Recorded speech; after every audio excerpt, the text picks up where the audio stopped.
elle a dû mettre en pause son podcast après seulement 3 épisodes.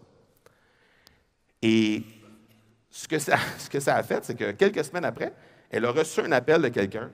La personne lui dit « J'ai écouté ton premier épisode. C'est exactement ce que j'ai besoin pour refaire mon univers visuel d'entreprise. Je t'ai écouté, là, c'est exactement ça que j'ai besoin. Fais-moi une proposition. » Elle a fait une proposition. Bam! 3 000 $ prestation. Donc, est-ce que c'est comme ça à chaque fois? Absolument pas. Est-ce que c'est possible de le faire? Tout à fait. Donc, de créer du contenu qui permet vraiment d'avoir des résultats tangibles, tout en créant du contenu avec bienveillance, qui nous permet de discuter de façon approfondie avec les gens, c'est possible de le faire grâce au podcast. Maintenant, j'aimerais juste vous amener à imaginer qu'est-ce que ça pourrait vouloir dire pour vous de créer du contenu en étant antifragile. Qu'il n'y ait pas d'algorithme qui vienne décider de la quantité de personnes qui va voir ou qui va consommer votre contenu. Qu'est-ce que ça pourrait vouloir dire de faire figure de pionnier ou de pionnière dans votre domaine?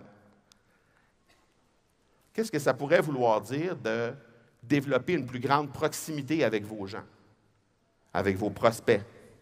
Qu'est-ce que ça pourrait vouloir dire d'avoir une belle notoriété dans votre domaine, de pouvoir générer enfin des résultats avec du contenu que vous créez? Parce que très souvent, on a l'impression qu'on crée du contenu et qu'il n'y a rien qui se passe. Qu'est-ce que ça pourrait vouloir dire pour vous de faire ça? Si ça résonne avec vous, je vous donne 3 astuces tout de suite pour vous permettre de lancer votre podcast. C'est les 3 premières choses qu'on aborde dans le challenge sur lequel je vais vous inviter dans quelques instants. Première chose, établir votre why, le pourquoi, pour que la raison de faire un podcast soit intrinsèque, comme le disait Alexandre hier. Établir le why clairement et le communiquer au public, à nos auditeurs, pour qu'ils sachent exactement pourquoi vous faites ça. Qu'est-ce que vous voulez arriver à faire avec ça? Donc ça, c'est la première chose. La deuxième chose, d'écrire le bon persona ou avatar, parce que quand on parle à tout le monde, on parle à personne. Donc on veut vraiment décrire de façon la plus précise possible la personne qui va venir écouter notre podcast. Et finalement, établir nos passions et nos compétences. Et là, je vous entends déjà me dire, Marco, moi, je veux mettre de l'avant mes compétences sur mon podcast. Je ne veux pas qu'on parle de mes passions.